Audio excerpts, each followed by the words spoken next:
Naoya Inoue versus Paul Butler. I'm sure by now most of you have seen this fight. Fight ended in the 11th round with Naoya Inoue winning the fight by knockout. Before I get more into the video, I just want to say thank you. Thank you so much for watching. Please subscribe for more boxing and please hit that like button. It helps out the video. It helps out the channel. I'd really appreciate it. So they recently fought over in Japan. The event was shown live on ESPN Plus. The event started at 2:30 in the morning here in the US Eastern Time, and the main event started around 6 in the morning. A lot earlier than usual from Japan. But anyway, yeah, I'm late with this video. I apologize. There's just been a lot of stuff going on right now in real life, and yeah, I won't be able to post as many videos as I'd like for the next coming month or two. If you guys know, we have a baby coming up, so life is just life is getting busier. So anyway, Inoue versus Paul Butler. It was for all the belts, for all the marbles, IBF, WBO, WBA, WBC bantamweight titles, and Inoue won all the belts, and now he is the first ever champion, undisputed champion in the 4-belt era ever, and as well as the first undisputed champion from Japan at 118 pounds. And yeah, solidifying himself as probably arguably the best Japanese boxer ever. And he's not done yet. Naoya Inoue is not done yet.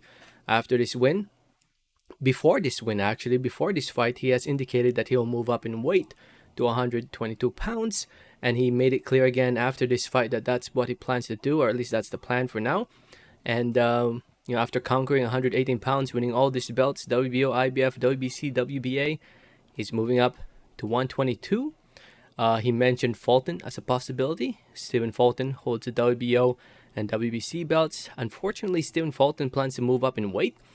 I hope he doesn't vacate the belts, and instead of moving up completely in weight, he goes back down to 122 and fight Naoya Inoue for 2 belts. Or if Inoue can't fight Stephen Fulton, there's MJ, Marujon Akumadalya, who also holds two other belts at 122 pounds, the IBF and WBA belts. So there are 2 options for Naoya Inoue. And usually, when you move up in weight, you in some of the sanctioning bodies, you become the number 1 contender for those belts. So yeah, there's a good chance that he might end up being the mandatory for Stephen Fulton, or the number 1 contender for Stephen Fulton. But we'll see. We will see. The goal of Inoue is to become undisputed as well at 122 pounds. And if he does that, again, he would solidify himself as one of the greatest, if not the greatest, Japanese boxer of all time. And yeah, he gave Paul Butler his 3rd loss in his pro career. No surprise here. Paul Butler in the fight, he was just, I don't know, man. It was a pretty one-sided fight. Paul Butler was just trying to survive pretty much. I think he realized early on that, I think even going into this fight, he realized that he can't beat Naoya Inoue. I mean, he did say that if he goes past 6, he might win, but nah. He lost pretty much every single round. Inoue was able to outwork him, outpunch him, pushing him, making him move back pretty much the whole time. Not just, he didn't even throw, he barely threw that many punches to make the fight or rounds competitive, in my opinion.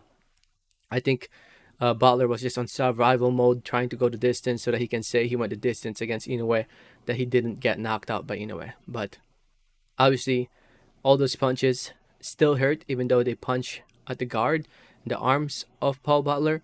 They still hurt, and they finally took a toll, and Inoue was able to pull it off in the 11th round, was able to drop in the 11th.